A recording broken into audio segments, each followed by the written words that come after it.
You might assume the universe's greatest threat would be a primordial demon or a dying star, but long before any of that, the cosmos nearly tore itself apart over a bitter argument between its two greatest protectors. Brahma, the golden-skinned creator, claimed absolute supremacy. He believed that because every world and star originated within his mind, his authority was the final word. Vishnu, the blue-hued preserver, disagreed.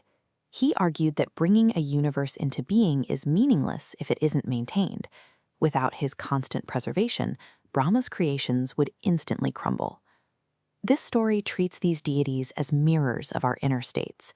Their struggle highlights the psychological forces moving through our own lives, the internal drives we all experience. This standoff reveals the blind spot of the ego. It is the absolute certainty that our specific function, our work, is the only reason the universe continues to turn.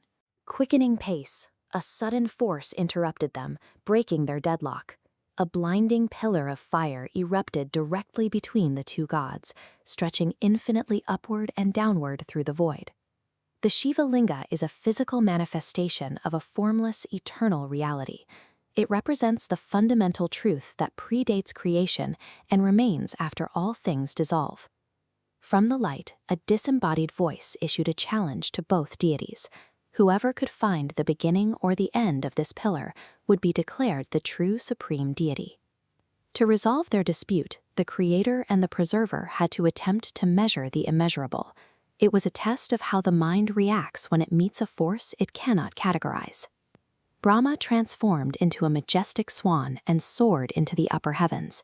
Driven by pride, he was determined to conquer the skies and find the pillar's summit. Vishnu shifted into the form of a mighty boar. He plunged downward, burrowing through layers of cosmic matter to find the foundational roots of the pillar in the deep abyss. Eons passed. Both deities utilized their full divine power, traversing realms beyond human imagination. Yet, despite their relentless searching, neither could find an endpoint. This diagram shows the mathematical reality of their search, 2 points moving away from each other on a line with no fixed ends. The pillar represents the unknowable, a concept that cannot be conquered by duration or effort. Facing true infinity reveals the limits of divine right. It strips away titles and powers, reducing even these gods to the state of a vulnerable seeker. High in the heavens, Brahma reached his physical limit, yet he was psychologically unable to admit defeat. He could not accept that there was a reality beyond his comprehension. When he saw a Katha flower falling through the cosmos, he decided to fabricate a victory. He planned to use the flower as false evidence, claiming he had plucked it from the very top. At the same time, in the depths of the abyss, Vishnu reached the absolute boundary of his energy and his understanding. Vishnu chose honest submission. He returned to the center, prepared to openly admit that the pillar's bottom was nowhere to be found. These are two archetypes of consciousness. One fabricates truth to protect its pride. The other possesses the strength to accept its own boundaries. The gods met back at the center. Brahma held the flower aloft, falsely proclaiming that he had found the summit and proved his supremacy. The fiery pillar began to pulsate, consuming existence. From within the blinding light, Lord Shiva emerged, adorned with a crescent moon and glowing third eye. Shiva delivered a swift judgment. He exposed Brahma's lie and decreed the creator would no longer receive mortal worship, an eternal penance for his deception. Shiva then praised Vishnu for his wisdom. He acknowledged the preserver's strength in admitting his own limits rather than inventing a victory. The Lingo Bhava teaches us that true cosmic strength isn't found in trying to conquer infinity, but in the humility to surrender to it.